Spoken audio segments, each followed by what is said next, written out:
വചനം തിരുവചനം മാനവരക്ഷാവചനം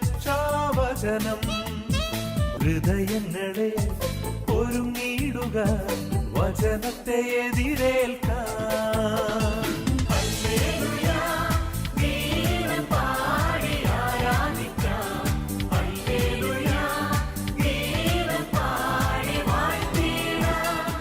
യേശുവിൽ സ്നേഹം നിറഞ്ഞ മാതാപിതാക്കന്മാരെ, യുവതിവാക്കളെ, കുട്ടികളെ, നമുക്കറിയാം സഭയെ സംബന്ധിച്ച് അതിപ്രധാനമായ ദിവസങ്ങളിലൂടെയാണ് സഭ മാതാവ് കടന്നു പോകുന്നത്. സ്വർഗാരോപണ തിരുനാൾ കഴിഞ്ഞ് 10 ദിവസക്കാലം ധ്യാനത്തിലും പ്രാർത്ഥനയിലുമായിരുന്ന അപ്പസ്തോലന്മാരുടെ മേൽ പരിശുദ്ധാത്മാവ് കടന്നു വന്നു. ആ പരിശുദ്ധാത്മാവ് കടന്നു വന്നപ്പോഴാണ് സഭയ്ക്ക് ദൈവമായ കർത്താവ് രൂപം നൽകുന്നത്. ആ അപ്പസ്തോലന്മാരിൽ പരിശുദ്ധാത്മാവ് നിറഞ്ഞപ്പോൾ അവർ ലോകത്തിൻ്റെ വിവിധ രാജ്യങ്ങളിൽ പോയി യേശുവിനെ പ്രഘോഷിക്കുകയും യേശുവിനെ പ്രഘോഷിച്ചപ്പോൾ ദൈവമായ കർത്താവ് വചനത്തിലൂടെ, യേശു ക്രിസ്തു വചനത്തിലൂടെ സാക്ഷ്യങ്ങൾ നൽകി വചനത്തെ സ്ഥിരീകരിക്കുകയും ചെയ്തു. Hallelujah, hallelujah, hallelujah. നമ്മുടെ സഭയിലെ ഏറ്റവും വലിയ തിരുനാളുകളാണ് പന്തക്കുസ്ത തിരുനാൾ എന്ന് നമുക്കറിയാവുന്ന സഭയുടെ ഉദ്ഘാടനം ചെയ്യപ്പെട്ട ദിവസമാണ്. അതുകൊണ്ട് നമുക്ക് ഓരോരുത്തർക്കും പരിശുദ്ധാത്മാവിനെ കൂടുതൽ ലഭിക്കുവാനുള്ള ഒരു അവസരമാണ് പന്തക്കുസ്ത തിരുനാൾ എന്നുള്ള കാര്യം നമുക്ക് അറിയാവുന്നതാണ്. ഇപ്രകാരം പറയുന്നുണ്ട്, നമ്മുടെ ശരീരം ദൈവത്തിന് ഇരിക്കാൻ, നമ്മുടെ ഹൃദയം പരിശുദ്ധാത്മാവിന് ഇരിക്കാനുള്ള വാസസ്ഥലമാണെന്ന് മാതാവിൻ്റെ വിമല ഹൃദയ പ്രതിഷ്ഠയിൽ നമ്മൾ ചൊല്ലുന്നുണ്ട്. വിശുദ്ധ ഗ്രന്ഥത്തിൽ പൗലോസ്ലീഹ പറയുന്നുണ്ട്. എന്നാൽ ഈ കാലഘട്ടത്തിൽ ദൈവത്തിൻ്റെ വചനത്തിന്, ദൈവത്തിൻ്റെ സന്ദേശങ്ങൾക്ക് കൊടുക്കേണ്ട പ്രാധാന്യം കൊടുക്കണമെന്ന് ഈശോ വീണ്ടും വീണ്ടും പല സ്ഥലങ്ങളിൽ പ്രത്യക്ഷപ്പെടാറുണ്ട്. തെസ്സലോനിക്കർക്ക് എഴുതിയ ലേഖനത്തിൽ 1-ാമത്തെ പുസ്തകത്തിൽ 5-ാമത്തെ അധ്യായം 19-ാമത്തെ തിരുവചനത്തിൽ ഇപ്രകാരം നമ്മൾ അവിടെ വായിക്കുന്നുണ്ട്, ആത്മാവിനെ നിങ്ങൾ നിർവീര്യമാക്കരുത്, പ്രവചനങ്ങളെ നിന്ദിക്കരുത്, എല്ലാം പരിശോധിച്ച് നോക്കുവിൻ, നല്ലവയെ മുറുകെ പിടിക്കുവിൻ, എല്ലാതരം തിന്മയിൽ നിന്നും അകന്നു നിൽക്കുകയും ചെയ്യും. ഹല്ലേലൂയ. അതിൽ ഇപ്രകാരം പറയണത്, നിങ്ങൾ ആത്മാവിനെ നിർവീര്യമാക്കരുത്. ഹല്ലേലൂയ. ദൈവം നമ്മളെ നയിക്കാൻ വേണ്ടി നമുക്ക് നൽകിയിരിക്കുന്നതാണ്. നമ്മൾ സ്വർഗത്തിൽ എത്തിച്ചേരാൻ വേണ്ടി നമുക്ക് നൽകിയിരിക്കുന്ന ഒരു വ്യക്തിയാണ് പരിശുദ്ധാത്മാവ്. ആ പരിശുദ്ധാത്മാവിനെ ഒരിക്കലും നിർവീര്യമാക്കരുത് എന്ന് ദൈവമായ കർത്താവ് പൗലോസ്ലീഹയിലൂടെ പറയാം. രണ്ടാമത് പറയാണ്, പ്രവചനങ്ങളെ നിന്ദിക്കരുത്. ദൈവം നൽകുന്ന പ്രവചനങ്ങളെ, ദൈവം നൽകുന്ന പ്രേരണകളെ, ദൈവം നൽകുന്ന ആഹ്വാനങ്ങളെ ഒരിക്കലും നമ്മൾ നിർവീര്യമാക്കി കളയരുത്. പരിശുദ്ധാത്മാവിനെ നിർവീര്യമാക്കിയാലും പ്രവചനങ്ങളെ നിർവീര്യമാക്കിയാലും പിന്നീട് ദൈവത്തിന് നമ്മുടെ ജീവിതത്തിൽ, നമ്മുടെ കുടുംബത്തിൽ ഇടപെടാനായിട്ട് പറ്റില്ല എന്നുള്ള കാര്യം ദൈവമായ കർത്താവ് പറയും. അതുകൊണ്ട് നമ്മൾ ഈ കാലഘട്ടത്തിൽ നമ്മൾ കാണുന്ന ഒരു കാര്യം, കേരളത്തിൽ ഏറ്റവും കൂടുതൽ ബിസിനസ് നടക്കുന്ന ഒരു മേഖല ഏതാണെന്ന് വെച്ചാൽ ഏതായിരിക്കും? വാഹനങ്ങളുടെ കച്ചവടമാണ്. കേരളത്തിൽ കിട്ടാത്ത കമ്പനികൾ ഇന്ന് ലോകത്തിൽ ഏത് സ്ഥലത്തുണ്ടാക്കുന്ന, ഏത് രാജ്യത്തുണ്ടാക്കുന്ന വാഹനമാണെങ്കിലും കേരളത്തിൽ സുലഭമാണ്. ഹല്ലേലൂയ. നമുക്ക് മണ്ണോത്തി അങ്ങോട്ട് പോയി കഴിഞ്ഞാൽ, മണ്ണോത്തിയും ആമ്പല്ലൂരിനിടയ്ക്ക് നോക്കിക്കഴിഞ്ഞാൽ ഏക്കർ കണക്കിന് സ്ഥലത്ത് വാഹനങ്ങൾ കൊണ്ടുവന്ന് സ്റ്റോർ ചെയ്തത് നമുക്ക് കാണാൻ പറ്റും. ഇവിടെ ചന്ദ്രനോട്ട് പോന്നു കഴിഞ്ഞാൽ, ഇവിടെ കല്ലേക്കാട് കഴിയുമ്പോൾ കല്ലേക്കാടിൻ്റെ ഇപ്പുറത്ത് വരെ നമ്മൾ റോഡിൻ്റെ ഇരു സൈഡുകളിൽ നോക്കിക്കഴിഞ്ഞാൽ കണ്ടമാനം വാഹനങ്ങൾ കൊണ്ടുവന്ന് ഈ സ്ഥലങ്ങൾ റെൻറ്റിനെടുത്തിട്ട് ഈ വാഹനങ്ങളെല്ലാം അവിടെ പാർക്ക് ചെയ്തിരിക്കുക. അവിടെ ഒറ്റ എയിമുള്ളൂ, എന്താണെന്ന് വെച്ചാൽ ആളുകൾ കടന്നു വരുമ്പോൾ അവർക്ക് ഇഷ്ടപ്പെട്ട വാഹനം കൊടുക്കുക എന്നാണ്. മാത്രമല്ല ബൾക്ക് പർച്ചേസ് ചെയ്യുമ്പോൾ അതിൻ്റെ ലാഭവുമുണ്ട്. ഹല്ലേലൂയ.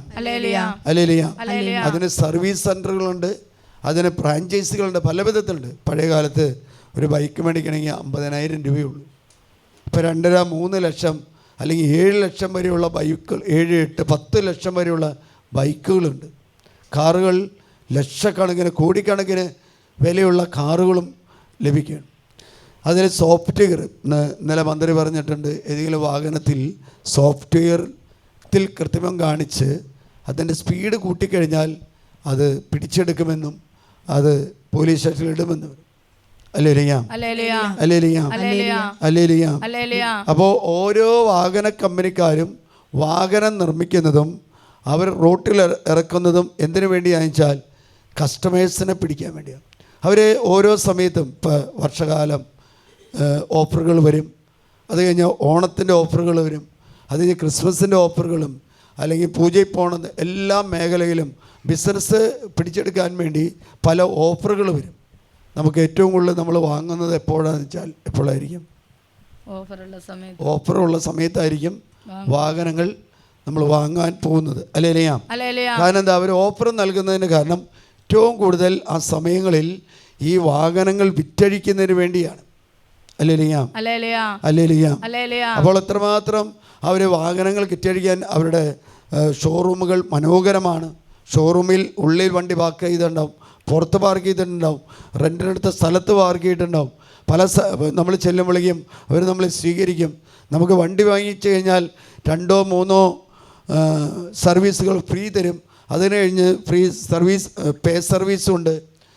അതേപോലെ ഇപ്പം തന്നെ നമ്മൾ വാഹനം വാങ്ങിച്ചു കഴിഞ്ഞാൽ ആദ്യകാലങ്ങളിലേക്കും കമ്പനിയുടെ സർവീസ് കഴിഞ്ഞാൽ പുറത്തുകൊണ്ടേ നന്നാക്കുമായിരുന്നു. ഇപ്പോഴെന്തായിരിക്കും? ആളുകളെല്ലാം സർവീസ് ചെയ്യാൻ ആഗ്രഹിക്കുന്ന എവിടെയാണെന്ന് വെച്ചാൽ എവിടെയായിരിക്കും? കമ്പനി സർവീസ് തന്നെ ചെയ്യാൻ ആഗ്രഹിക്കുന്നത്. സ്നേഹമുള്ളവരെ, ഞാനത് പറയാനുള്ള കാരണം കർത്താവ് ഈ ലോകത്തിൽ ദേവാലയങ്ങളും ആരാധനാലയങ്ങളും ധ്യാനകേന്ദ്രങ്ങളും തുടങ്ങിയിരിക്കുന്ന എന്തിനു വേണ്ടിയെന്ന് വെച്ചാൽ ദൈവത്തിന് ഇരിക്കാനുള്ള വാസസ്ഥലം മാത്രമായിട്ടല്ല, നമ്മൾ ഓരോരുത്തരെയും വിശുദ്ധീകരിക്കുകയും ക്ലീൻ ചെയ്യുകയും ചെയ്യുന്ന സ്ഥലങ്ങൾ ഏതാണെന്ന് വെച്ചാൽ ദേവാലയങ്ങളും പ്രാർത്ഥനാലയങ്ങളും ധ്യാനകേന്ദ്രങ്ങളുമാണ്. ഒരു 10, 40, 50 വർഷം മുമ്പ് കേരളത്തിൽ ധ്യാനകേന്ദ്രങ്ങൾ ഉണ്ടായിട്ടില്ല. 1980 കാലഘട്ടങ്ങളിൽ 72 നവീകരണ പ്രസ്ഥാനം വളർന്നു വരുന്നത്. ആ 72 ശേഷമാണ് ഈ ധ്യാനകേന്ദ്രങ്ങളെല്ലാം കടന്നു വന്നിരിക്കുന്നത്. ജോൺ പോൾ II മാർപ്പാപ്പയുടെ ആഗമനത്തിൻ്റെ അടിസ്ഥാനത്തിലാണ്. അതിനു മുമ്പ് നമുക്കറിയാം അങ്ങനെ വലിയ പാപങ്ങളൊന്നും ചെയ്യുന്ന ഒരു സമൂഹമായിരുന്നില്ല. എന്നാൽ നമുക്കറിയാം എല്ലായിടത്തും CCTV വെച്ചുകൊണ്ടിരിക്കുക. കാരണം എന്താണെന്ന് വെച്ചാൽ നമ്മൾ ചെയ്യുന്ന തെറ്റുകൾ അംഗീകരിക്കാനായിട്ട് നമ്മൾ തയ്യാറാകുന്നില്ല, മനസ്സിലാകുന്നില്ല. നമ്മൾ ഈ ലോകത്തിലേക്ക് ഈശോ അല്ലെങ്കിൽ ദൈവമായ കർത്താവ് ജനിപ്പിച്ചപ്പോൾ ആ ജനിപ്പിച്ച വ്യക്തികളിൽ കുറവുകളും വീഴ്ചകളും വന്നതുകൊണ്ടാണ് ദൈവമായ കർത്താവ് യേശു ക്രിസ്തുവിലൂടെ ഉടമ്പടി സഭ. അതാണ് ലേഖനത്തിൽ നമ്മൾ വായിച്ചു കേട്ടത്. അവനൊരു ചുരുൾ ഉണ്ടായിരുന്നു, ആ ചുരുൾ അഴിക്കാനായിട്ട് ആർക്കും സാധിച്ചില്ല. അത് അഴിക്കാൻ വേണ്ടി പലരെയും അവൻ ആശ്രയിച്ചു, പക്ഷേ അഴിക്കാൻ പറ്റില്ല. തൊട്ടറിന്ന് വരുന്ന വചനത്തിൽ പറയാണ് 4-5 കുഞ്ഞാടിൻ്റെ അല്ലേ. അപ്പോൾ ശ്രേഷ്ഠന്മാരിൽ ഒരാൾ എന്നോട് പറഞ്ഞു 24 ശ്രേഷ്ഠന്മാരിൽ ഒരാൾ എന്നോട് പറഞ്ഞു, കരയാതിരിക്കൂ. ഇതാ യൂദാ വംശത്തിൽ നിന്നുള്ള സിംഹവും ദാവീദിന്റെ സിംഹവും ദാവീദിന്റെ കുടുംബത്തിൽ നിന്ന് വേരുമായവൻ വിജയിച്ചിരിക്കുന്നു. അവന് ചുരുൾ നിവർത്താനും ശബ്ദമുദ്രകൾ പൊട്ടിക്കാനും കഴിയും. അപ്പോൾ ആ ജനം, ആ വ്യക്തി എന്ത് ചെയ്യുന്നുണ്ടാവും? പലരുടെ അടുത്ത് പോയി നോക്കി, ഇതൊന്ന് പൊട്ടിച്ച് കിട്ടാൻ വേണ്ടി, കുടുംബത്തിൻ്റെ തകർച്ചയൊന്ന് മാറ്റി കിട്ടാൻ വേണ്ടി, കുടുംബത്തിലെ ബന്ധനങ്ങളൊന്നും അഴിക്കാൻ വേണ്ടി, കുടുംബത്തിലെ പ്രശ്നങ്ങളൊന്നും മാറ്റാൻ വേണ്ടി പല വ്യക്തികളടുത്തും പോയി. പക്ഷേ അവർക്ക് ആർക്കും അത് അഴിക്കാനോ അത് മാറ്റാനോ പറ്റില്ല. ഈ ശ്രേഷ്ഠന്മാരുടെ അടുത്ത് വരുമ്പോൾ അവൻ കരഞ്ഞുകൊണ്ട് നിൽക്കുന്നത്. അവനോട് ഈ ശ്രേഷ്ഠൻ പറയാ, ഇവനെ അഴിച്ചു മാറ്റാൻ പറ്റും. തുടർന്നുള്ള വചനങ്ങളിൽ നമ്മൾ കാണുന്നുണ്ട്, ഈശോ തൻ്റെ ശരീരത്തിലൂടെയും തൻ്റെ രക്തത്തിലൂടെയാണ് ഈ ലോകത്തിൻ്റെ അടുത്ത വചനങ്ങളിൽ പറയുന്നുണ്ട്, അവരെ നമ്മുടെ ദൈവത്തിന് ഒരു രാജ്യവും പുരോഹിതന്മാരും ആക്കി അവൻ ഭൂമിയുടെ മേൽ ഭരണം നടത്തും. പിന്നെ ഞാൻ സിംഹാസനത്തിന്റെയും ജീവികളുടെയും ശ്രേഷ്ഠന്മാരുടെയും ചുറ്റും അനേകം ദൂതന്മാരെ കണ്ടു. അവരുടെ സ്വരം ഞാൻ കേട്ടു. അവരുടെ എണ്ണം പതിനായിരങ്ങളുടെ പതിനായിരങ്ങൾ, ആയിരങ്ങളുടെ ആയിരങ്ങൾ ആയിരുന്നു. ഉച്ചസ്വരത്തിൽ ഇവർ ഉദ്ഘോഷിച്ചു, കൊല്ലപ്പെട്ട കുഞ്ഞാട് ശക്തിയും ധനവും ജ്ഞാനവും ആധിപത്യങ്ങളും ബഹുമാനങ്ങളും മഹത്വവും സ്തുതിയും സ്വീകരിക്കാൻ യോഗ്യനാണ്. ഞാനിവിടെ വന്നൊരു സംഭവം ഓർക്കാം. ഒരു ചേച്ചി ഒരു കൊച്ചിനെ കൊണ്ട് വന്നു. കൊച്ചിന് 2 വയസ്സായിട്ടുള്ളൂ എന്ന് പറഞ്ഞു കഴിഞ്ഞാൽ കൊച്ചിന് സംസാരിക്കാൻ തുടങ്ങിയിട്ടുള്ളൂ. കൊച്ചിൻ്റെ സ്വഭാവം എന്താണെന്ന് വെച്ചാൽ അപ്പനെ കാണുമ്പോൾ അപ്പനെ കൊല്ലണം. അത് സോഫ്റ്റ്വെയർ കേടായാൽ പ്രശ്നം. നമ്മൾ ഗർഭാവസ്ഥയിലായിരിക്കുമ്പോഴോ അല്ലെങ്കിൽ അമ്മയുടെ ഉദരത്തിലുണ്ടാകുന്ന എല്ലാ മേഖലകളും കൊച്ചിനെ ബാധിക്കും. ഈ കൊച്ചു ഉദരത്തിലായിരുന്നപ്പോൾ ഈ വീട്ടിലെ ചേട്ടൻ നല്ല മദ്യപാനിയാണ്. ചേട്ടന്മാരങ്ങനെയാണല്ലോ, കുടിക്കാൻ തുടങ്ങിയാൽ നന്നായിട്ട് കുടിക്കും, നന്നായിട്ട് മദ്യപാനിയാണ്. അപ്പോൾ ഈ കൊച്ചു പ്രഗ്നൻസിയിലായിരിക്കുമ്പോൾ പോലും ഈ മനുഷ്യൻ കുടിച്ചുകൊണ്ട് വന്ന് ഈ ഭാര്യയെ ദ്രോഹിക്കും. അപ്പോൾ ഈ ഭാര്യയുടെ ഉള്ളിൽ ഒരു പ്രതികാരം കടന്നു വന്നപ്പോൾ അത് ഉള്ളിൽ കിടക്കുന്ന കൊച്ചിലേക്കും വന്നു. കൊച്ച് ജനിച്ചു വീണു. 1.5-2 വയസ്സായുമ്പോൾ കൊച്ച് വാക്കുകൾ ഉച്ചരിക്കാൻ തുടങ്ങുമ്പോൾ ആ കൊച്ചിൻ്റെ ആദ്യത്തെ ചിന്ത ഇതാണ്: തൻ്റെ അപ്പനെ കൊല്ലണം. ഞാൻ കൊച്ചിന് വേണ്ടി പ്രാർത്ഥിച്ചു. ആ കൊച്ചിനെ ഇവിടെ കൊണ്ടുവരാൻ തുടങ്ങി. അതിന് ശേഷം 2-3 തവണ വന്നു കഴിഞ്ഞപ്പോൾ കൊച്ചു പറയാണ്, ആ കൊച്ചുകുട്ടിയാണ് ആ സ്വഭാവം ഈശോ എന്നിൽ നിന്ന് എടുത്തു മാറ്റി. ആ സ്വഭാവം ഈശോ എന്നിൽ നിന്നും എടുത്തു മാറ്റി. നമ്മൾ വിചാരിക്കുന്ന പോലെയല്ല. നമ്മൾ എന്ത് ചിന്തിക്കുന്നു, എന്ത് നമ്മൾ വിചാരിക്കുന്നു, അത് നമ്മുടെ ഉദരത്തിലായിരുന്ന കുട്ടികളെ പോലും ബാധിക്കും.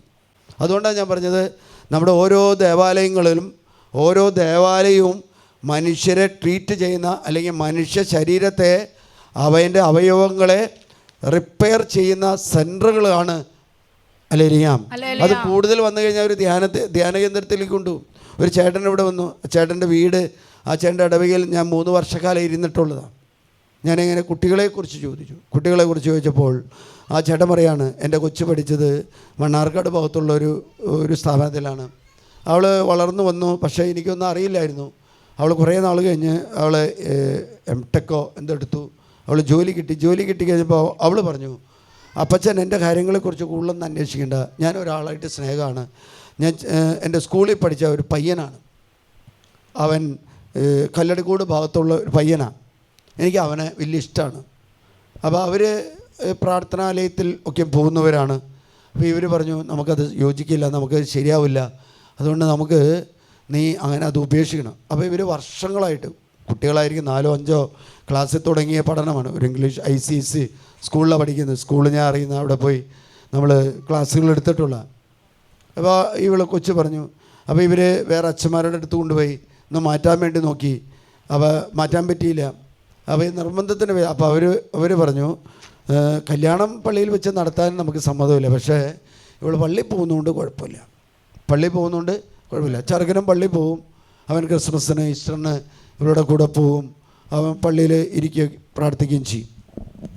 അവർ ധ്യാനകേന്ദ്രം, ഏതൊരു ധ്യാനകേന്ദ്രമായിട്ട് മണ്ണാർക്കാടുള്ള ധ്യാനകേന്ദ്രമായിട്ട് ബന്ധപ്പെട്ട് ഞാനപ്പോൾ ഈ കുടുംബത്തിന് വേണ്ടി പ്രാർത്ഥിച്ചു. കുടുംബത്തിൽ ഇവരുടെ കാരണവന്മാർക്കുള്ള ജോലി എന്താണെന്ന് വെച്ചാൽ, ഇവരുടെ കുടുംബത്തിൽ ഈ മക്കളുടെ എല്ലാം നാളുകൾ എഴുതി ഒരു ഡയറി സൂക്ഷിച്ചിരിക്കുക. നമ്മളെല്ലാം ചെയ്യുന്നൊരു കാര്യമാണ്, ഡയറി സൂക്ഷിച്ചിരിക്കുക.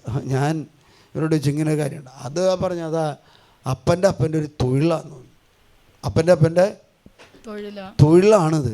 ഞാൻ ചോദിച്ചു, ഡയറി വീട്ടിലുണ്ടോ? ഡയറി വീട്ടിലുണ്ടച്ചാ. അപ്പം മരിച്ചിട്ടില്ല. അപ്പനത് വലിയ കാര്യമാണ്. അപ്പനിടയ്ക്ക് ഈ കൊച്ചിൻ്റെ ബർത്ത്ഡേക്കും വരുമ്പോൾ അതെടുത്ത് നോക്കും. അപ്പോൾ എന്താ, സോഫ്റ്റ്വെയർ മാറിപ്പോയി. നമ്മൾ വാഹനമൊക്കെ നമ്മുടെ കർത്താവിൻ്റെ വാഹനമാണ്. പക്ഷേ ഞാൻ ഇവരോട് പറഞ്ഞു, ഈ മേഖലയിൽ ഒന്ന് തിരുത്തി കഴിഞ്ഞാൽ ഇനി നിങ്ങളുടെ മക്കൾക്ക് ഇതേപോലെ വീഴ്ചകൾ വരില്ല. 2 രാജാക്കന്മാരുടെ പുസ്തകം 21:6 എടുത്ത് വായിക്കാൻ പറഞ്ഞു. തന്റെ പുത്രന് ബലിയർപ്പിക്കുകയും ഭാവി പല പ്രവചനം ഏറ്റവും കൂടുതൽ ഈശോ വിലക്കിയിട്ടുള്ളത് ഭാവി പ്രവചനത്തിൻ്റെ ഭാവി ഫലം പ്രവചനത്തെയാണ്. അപ്പസ്തോലന്മാരെ ഏറ്റവും കൂടുതൽ വിലക്കിയിട്ടുള്ളത് തിന്മയുടെ ശക്തികളെയാണ്.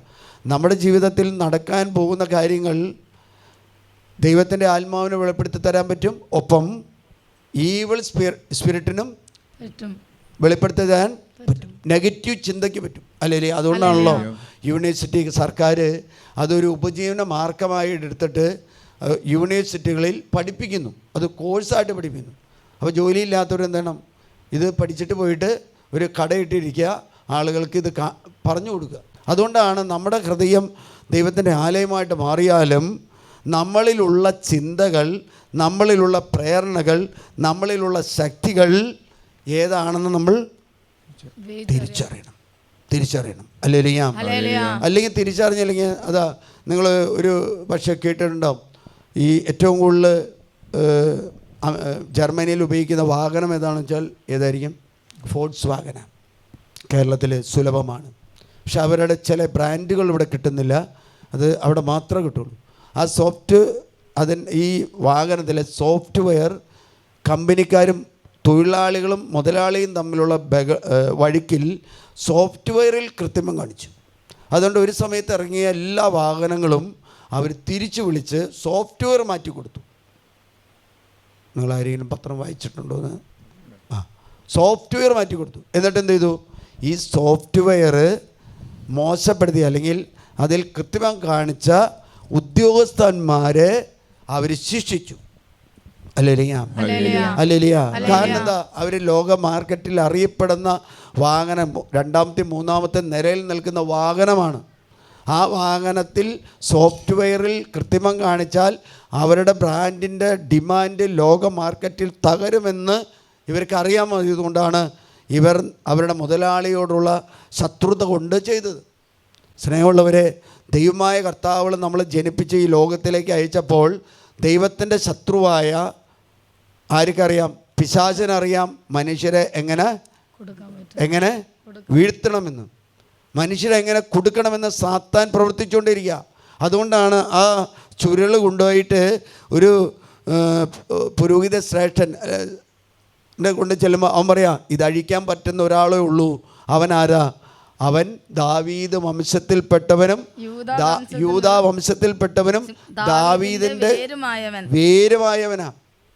അവന് മാത്രമേ അഴിക്കാൻ പറ്റുള്ളൂ. അതുകൊണ്ടാണ് പറയുന്നത് നമ്മുടെ ഹൃദയം പരിശുദ്ധാത്മാവിൻ്റെ ആലയമാണ്, പരിശുദ്ധാത്മാവിൻ്റെ വാസസ്ഥലമാണ്. ആ പരിശുദ്ധാത്മാവിൻ്റെ വാസസ്ഥലമായ നമ്മുടെ ഹൃദയം, നമ്മുടെ അവയവങ്ങൾ ഏത് മേഖലയിലേക്ക് തിരിയുന്നു, ഏത് ചിന്തയിലേക്ക് തിരിയുന്നു, ഏത് ഇതിലേക്ക് തിരിയുന്നു നമ്മൾ ശ്രദ്ധിച്ചുകൊണ്ടിരിക്കണം. അല്ലെങ്കിൽ എന്തുണ്ടാവും? സോഫ്റ്റ്വെയർ മാറിക്കയറിക്കഴിഞ്ഞാൽ, പിശാചിൻ്റെ സോഫ്റ്റ്വെയർ, തിന്മയുടെ സോഫ്റ്റ്വെയർ കയറിക്കഴിഞ്ഞാൽ നമ്മൾ വീണ്ടും അതിനെ റെക്ടിഫൈ ചെയ്യേണ്ടി വരും, പുതിയ സോഫ്റ്റ്വെയർ കയറ്റേണ്ടി വരും. അതുകൊണ്ടല്ലേ ധ്യാനകേന്ദ്രങ്ങൾ കൂടുതൽ വരുന്നതിൻ്റെ കാരണം. ഇപ്പം എന്താ, ആളുകൾ ധ്യാനകേന്ദ്രത്തിൽ പോകുന്നെങ്കിൽ ആ ധ്യാനകേന്ദ്രം നോക്കുന്നത് ഏറ്റവും കൂടുതൽ ഡെലിവറൻസ് ഉള്ള ധ്യാനകേന്ദ്രം. കാരണം എന്താ, പഴയ കാലത്ത് നമ്മൾ ധ്യാനം കൂടാൻ പോകുന്നെങ്കിൽ ഏതെങ്കിലും ഒരു ധ്യാനകേന്ദ്രത്തിലെങ്കിൽ പോവുകയാണ്, അല്ലേ? പുതിയ ട്രെൻഡ് അതല്ല. ഡെലിവറൻസിൻ്റെ ചില ധ്യാനകേന്ദ്രം രോഗശാന്തി വരെ ഉള്ളവരുണ്ട്, ചില ധ്യാനകേന്ദ്രത്തിൽ വചനം കൂടുതൽ കൃപകളായിട്ട് ഒഴുകുന്നവരുണ്ട്. പക്ഷേ ഈ കാലഘട്ടത്തിൽ കടന്നു വരുന്നൊരു മേഖലയാണ് ഡെലിവറൻസിൻ്റെ ധ്യാനം. അപ്പോൾ ആ ഡെലിവറൻസ് ചെയ്ത് കഴിഞ്ഞാൽ ആ മേഖല വിട്ടുപോകും. ഇവിടെ ഉണ്ടായ ഒരു സംഭവം പറയാം, അവരിവിടെ സാക്ഷ്യപ്പെടുത്തിയിട്ടില്ല. ഒരു കുടുംബം അവർക്ക് വിദേശത്ത് പോകാൻ വേണ്ടി ആഗ്രഹിച്ചു, അവർ സാധിച്ചില്ല. അപ്പോൾ അവരറിയാവുന്ന കൗൺസിലർ, ആ കൗൺസിലർ ഇവിടെ സുവിശേഷ പ്രഘോഷണത്തിൽ ഇവിടെ വന്ന് പ്രാർത്ഥിക്കുന്ന ഒരു കൗൺസിലറാണ്.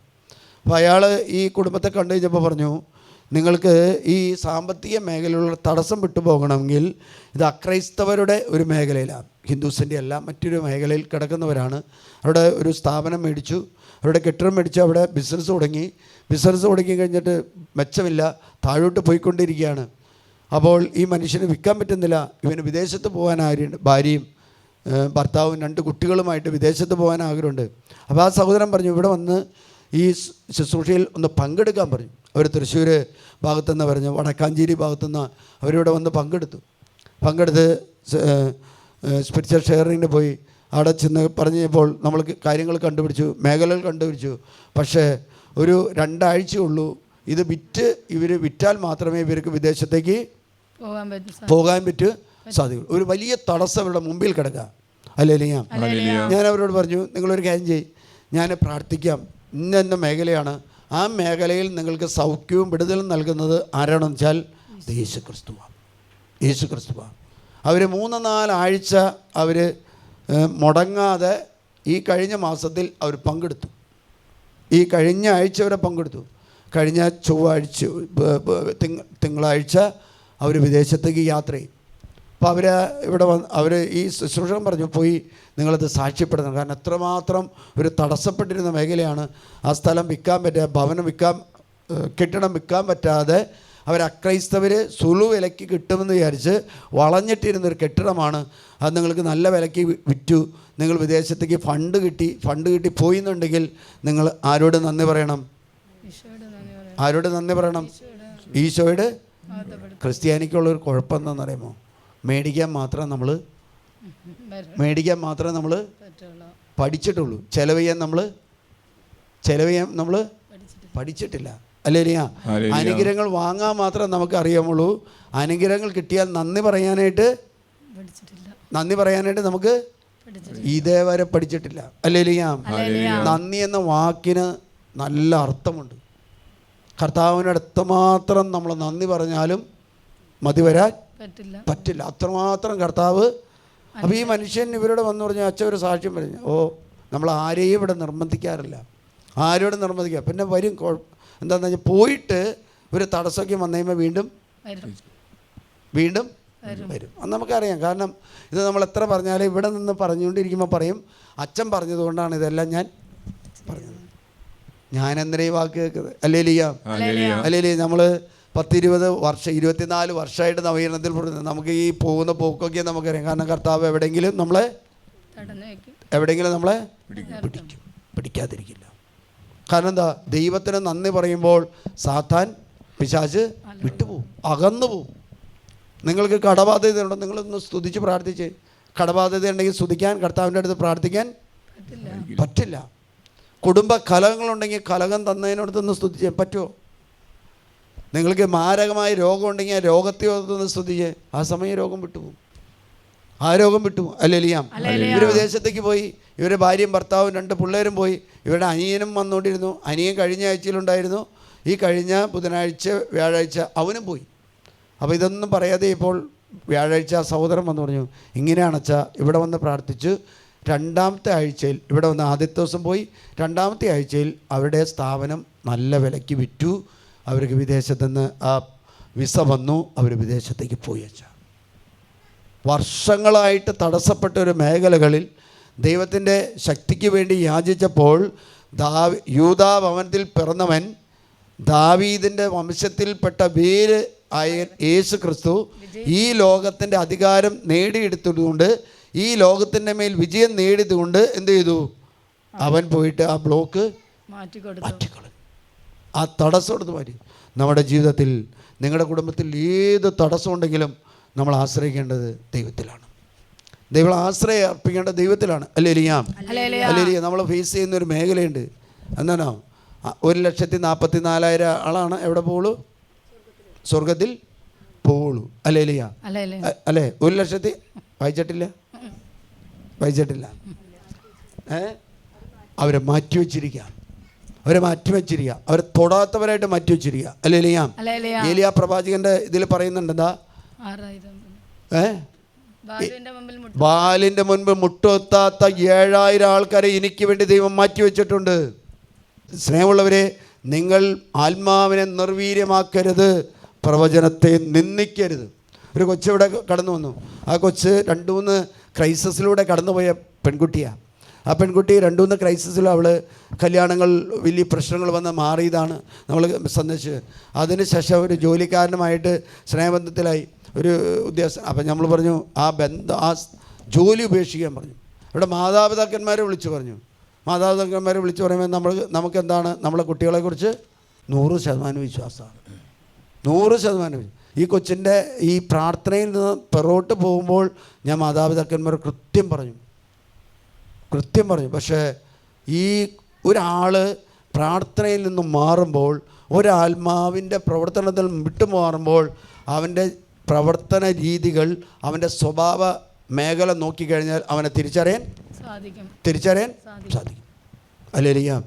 പിന്നീട് ഉണ്ടായ സംഭവം എന്ന് പറഞ്ഞാൽ മാതാപിതാക്കന്മാരുമുള്ള ബന്ധങ്ങൾ നഷ്ടപ്പെട്ടു. ഹല്ലേലൂയ. ഏറ്റവും കൂടുതൽ നമ്മൾ ദുഃഖിക്കുന്ന വേദനിക്കുന്ന ആരെക്കുറിച്ചാണ്? മക്കൾക്ക് പ്രവചനങ്ങളോ ദർശനങ്ങളോ വ്യാഖ്യാനങ്ങളോ അല്ലെങ്കിൽ പരിശുദ്ധാത്മാവിനെ കുറിച്ചോ അവർക്ക് വ്യക്തമായ അറിവില്ല.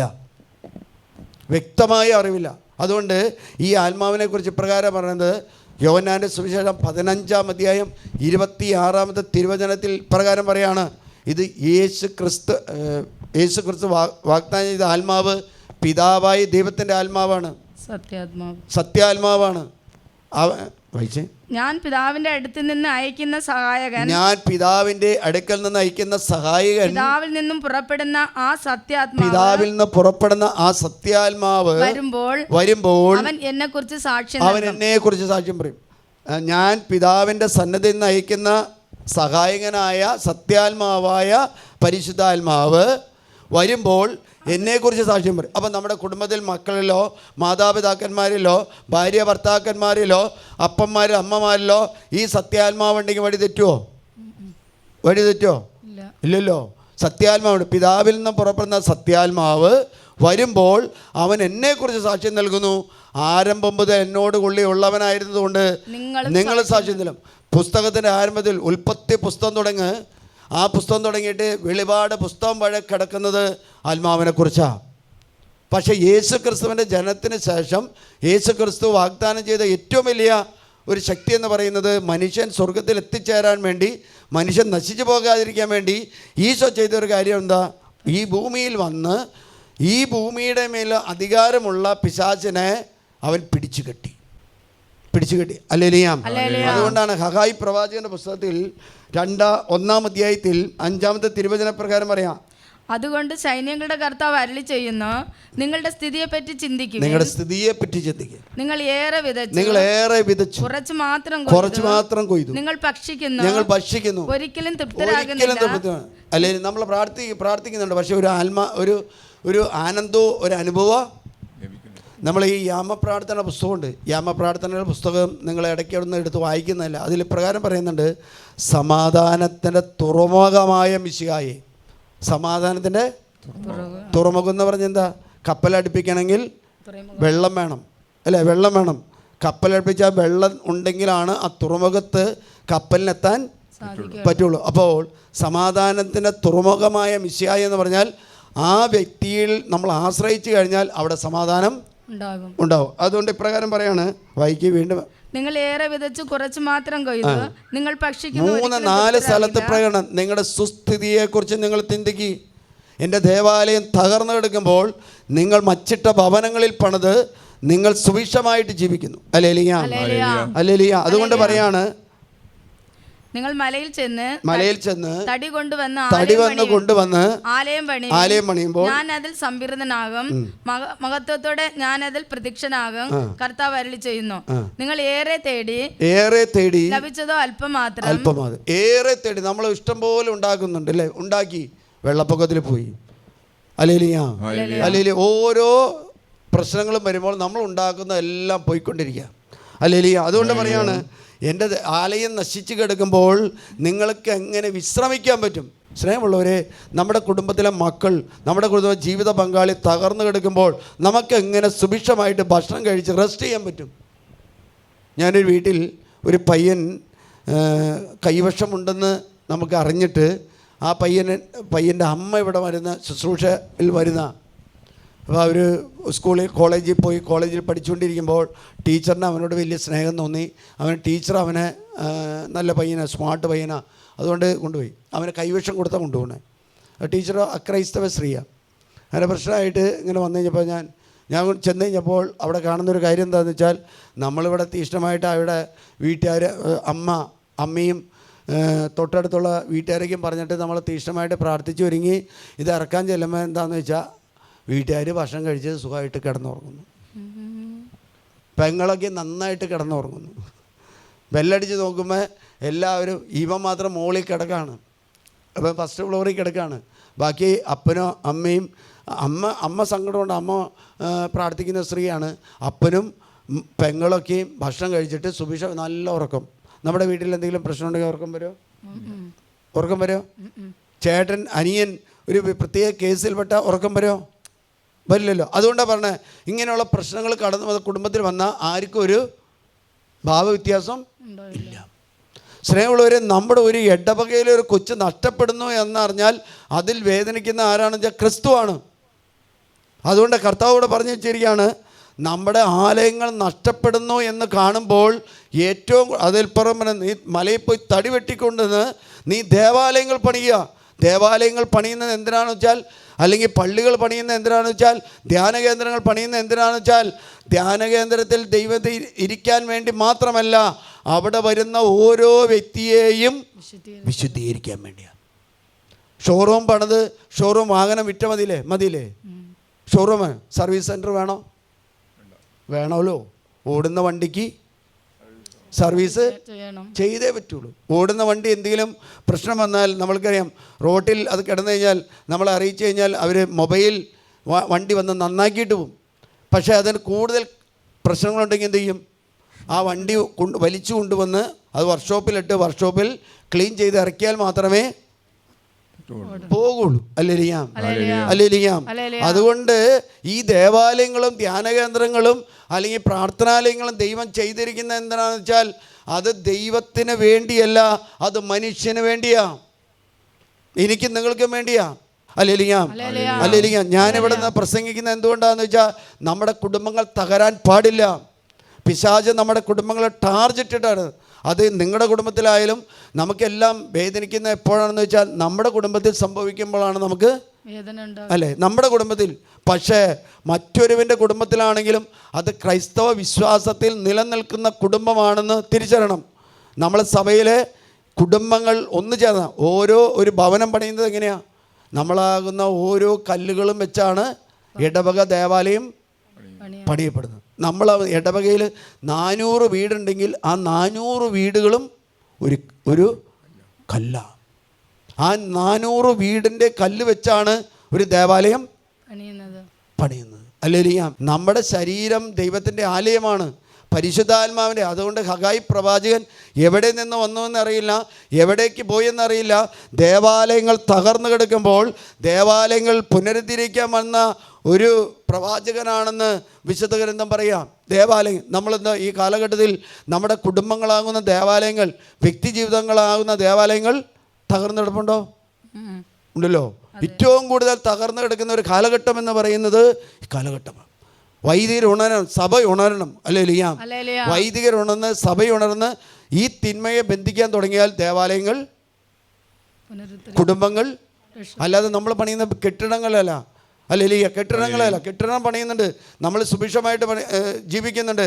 പക്ഷെ എൻ്റെ ഒരു സഹോദരൻ മദ്യപാനം കഴിച്ച് മരിച്ചാൽ, എൻ്റെ ഒരു സഹോദരൻ പുകവലിച്ച് മരിച്ചാൽ, എൻ്റെ ഒരു സഹോദരൻ ചീട്ട് കളിച്ച് മരിച്ചാൽ, എൻ്റെ ഒരു സഹോദരൻ മുച്ചീട്ട് കളിച്ച് മരിച്ചാൽ, അല്ലെങ്കിൽ ഏതെങ്കിലും ആസക്തിക്ക് അടിമപ്പെട്ട് മരിച്ചാൽ അതിൻ്റെ ഉത്തരവാദി ആരുകൂടിയാ?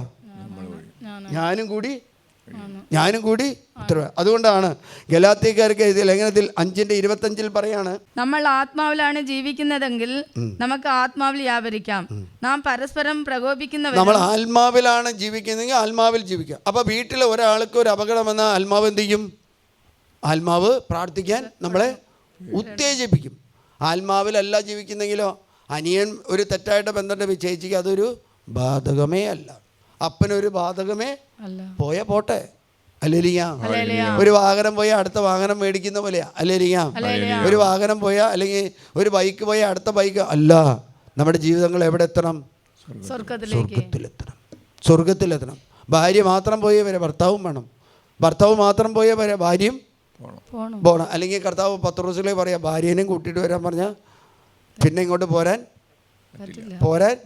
പറ്റില്ല. അതുകൊണ്ട് രണ്ടാളെയും കൂട്ടിയിട്ട് ചെല്ലാനാ. അതുകൊണ്ട് പറയാനാ വായിക്കേ, നാം പരസ്പരം പ്രകോപിക്കുന്നവരും. നമ്മൾ പരസ്പരം പ്രകോപിക്കുന്നവർ, ദേഷ്യപ്പെടുന്നത് ഉണ്ടാക്കുക. അപ്പോൾ ചേട്ടൻ എന്തെങ്കിലും പറഞ്ഞാൽ എന്താ? അപ്പോൾ ചേച്ചി ഒരു കുണിട്ട് കൊടുക്കുക. അപ്പോൾ എന്താ ചേട്ടൻ ഒന്ന് ചാടും. അപ്പോൾ ആത്മാവ് ഏതായിരിക്കും? വീണ്ടും വായിക്കുക. അസൂയപ്പെടുന്നവരും വ്യർത്ഥാഭിമാനികളും. അപ്പൊ ഈ അസൂയ കുനിട്ടും കുശുമ്പും ഉള്ളവരെ ധ്യാന കേന്ദ്രത്തിൽ കൊണ്ടുകൊടുത്ത് വചനം കേൾക്കുമ്പോൾ എന്തായും ഇറങ്ങിപ്പോ. അല്ലേരിയ നമ്മള് ഈ കല്യാണം കഴിയുന്നതിന് മുമ്പ് എന്താ ചെയ്യേണ്ടതെന്ന് അറിയുമോ? പ്രീകാന കോഴ്സല്ല നടത്തേണ്ടത്, നന്നായിട്ട് ധ്യാനം പങ്കെടുപ്പിക്കണം. പ്രീകാന കോഴ്സിൽ ഞാനൊരു 4-5 വർഷക്കാലം ഞാൻ ധ്യാനിപ്പിച്ചിരുന്നത്. പിള്ളേർക്ക് ധ്യാനം കേൾക്കാനല്ല സമയം, എങ്കിലും ഒരു സർട്ടിഫിക്കറ്റ് കിട്ടാനാണ് സമയം. അല്ലേരിയ കാരണം ഗാനങ്ങൾ ഉറപ്പിച്ചു വെച്ചിട്ടുണ്ട്. പിന്നെ കല്യാണം കഴിക്കാനുള്ള വ്യക്തിയും അവിടെ വന്നിട്ടുണ്ട്. അല്ലേരിയ ഞാൻ അവസാനം ധ്യാനം നിർത്തിപ്പോന്നു.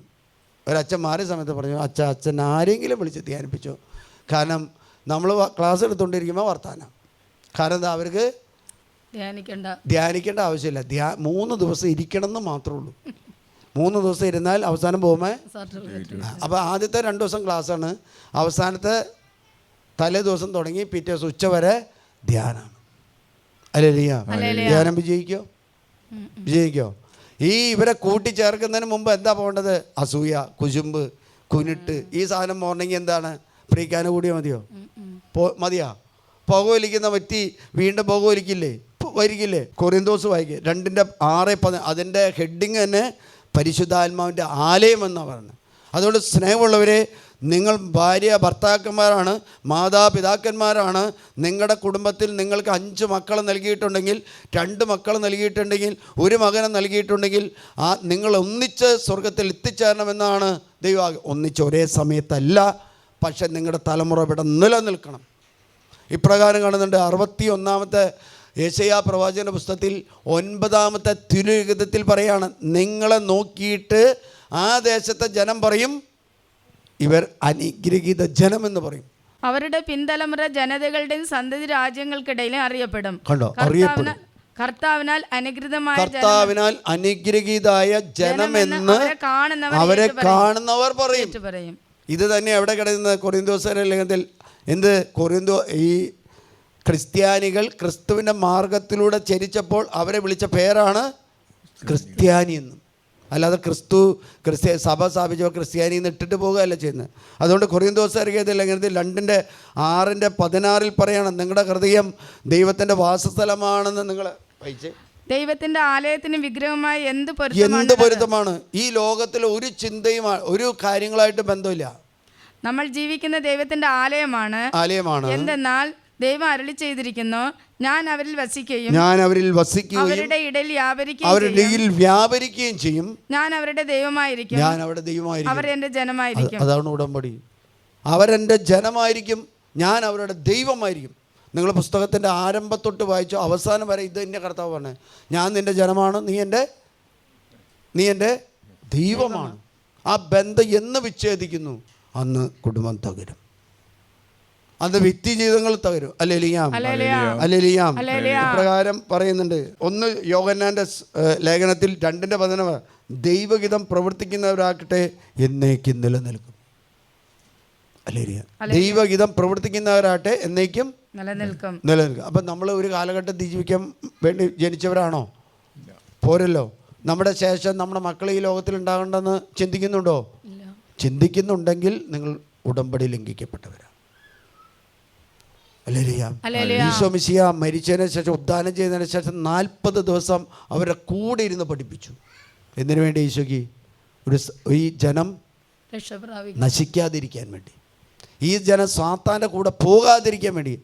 അതുകൊണ്ടാണ് പറയണത്, ദൈവത്തിന്റെ ഹിതം പൂർത്തിയാക്കുന്നവരെ എന്നേക്കും നിലനിൽക്കും. എഴുന്നേറ്റ് കണ്ണുകളടച്ച കരങ്ങളൊന്നും ഉയർത്തട്ടെ. ഭാര്യ ഭർത്താക്കന്മാർ ബന്ധത്തിൽ ഏതെങ്കിലും വിധത്തിലുള്ള ഭാര്യയ്ക്കോ ഭർത്താവിനെയോ കോപിക്കുന്ന സ്വഭാവമോ, ദേഷ്യപ്പെടുന്ന സ്വഭാവമോ, തല്ലുന്ന സ്വഭാവമോ, അല്ലെങ്കിൽ എപ്പോഴും കുരുട്ട് പറയുന്ന സ്വഭാവം ഉണ്ടെങ്കിൽ പരിശുദ്ധാത്മാവിനെ വിട്ടുകൊടുക്കട്ടെ. ദൈവത്തിന്റെ ആത്മാവിനെ നിങ്ങൾ നിർവീര്യമാക്കരുത്. യോഹന്നാൻ ശ്ലീഹയുടെ പുസ്തകങ്ങൾ കൂടുതലും പറയുന്നത് പരിശുദ്ധാത്മാവിന്റെ പ്രവർത്തനത്തെ കുറിച്ചാണ്. യോഹന്നാൻ സ്ലീഹ 14, 15, 16 അധ്യായങ്ങളിൽ പറയുന്നത് പരിശുദ്ധാത്മാവിന്റെ പ്രവർത്തനത്തെ കുറിച്ചാണ്. ഞാൻ പോയി കഴിഞ്ഞാൽ നിങ്ങൾക്ക് പരിശുദ്ധാത്മാവിനെ നൽകുമെന്ന് ഈശോ വാഗ്ദാനം ചെയ്യുകയാണ്. സത്യാത്മാവിനെ സ്വീകരിക്കാൻ ലോകത്തിന് സാധിക്കില്ലെന്ന് ഈശോ പഠിപ്പിക്കുകയാണ്. അവൻ വന്ന പാപത്തെക്കുറിച്ചും നീതിയെക്കുറിച്ചും ന്യായവിധിയെക്കുറിച്ചും പഠിപ്പിക്കും. പാപം എന്താണെന്ന് നമുക്കറിയാം, പാപം എന്താണ്. പക്ഷെ ന്യായവിധിയെക്കുറിച്ച്, യുഗാന്ത്യത്തെക്കുറിച്ച് അവൻ പഠിപ്പിക്കുമെന്ന് യോഹന്നാൻ സ്ലീഹ ശക്തമായ ഭാഷയിൽ പൗലോസ് സ്ലീഹ പറയാണ്. പരിശുദ്ധാത്മാവിന്റെ ദാനങ്ങളും കൃപകളും നിങ്ങൾ തിരിച്ചറിയണം. സ്നേഹം നഷ്ടപ്പെടരുത്. സ്നേഹമില്ലാതെ നിങ്ങൾ എത്ര കൃപയുള്ളവരാണെങ്കിലും എത്ര വരങ്ങളുള്ളവരാണെങ്കിലും നിങ്ങളെ ഭവനങ്ങളെ പണിതുയർത്താൻ പറ്റില്ലെന്ന് പൗലോസ് സ്ലീഹ 12, 14 അധ്യായത്തിൽ പരിശുദ്ധാത്മാവിന്റെ വാഗ്ദാനത്തെ കുറിച്ച് പറയാണ്. കണ്ണുകളടച്ച് കരങ്ങളൊന്ന് ഉയർത്തട്ടെ, കണ്ണുകളടച്ച് മനസ്സൊന്ന് തുറക്കട്ടെ, കരങ്ങളൊന്ന് ഉയർത്തട്ടെ, എല്ലാവരും ഉയർത്തട്ടെ. എന്നിട്ടൊന്ന് വിളിക്കട്ടെ, ഒന്ന് സ്തുതിക്കട്ടെ, ഒന്ന് സ്തുതിക്കട്ടെ. പരിശുദ്ധാത്മാവേ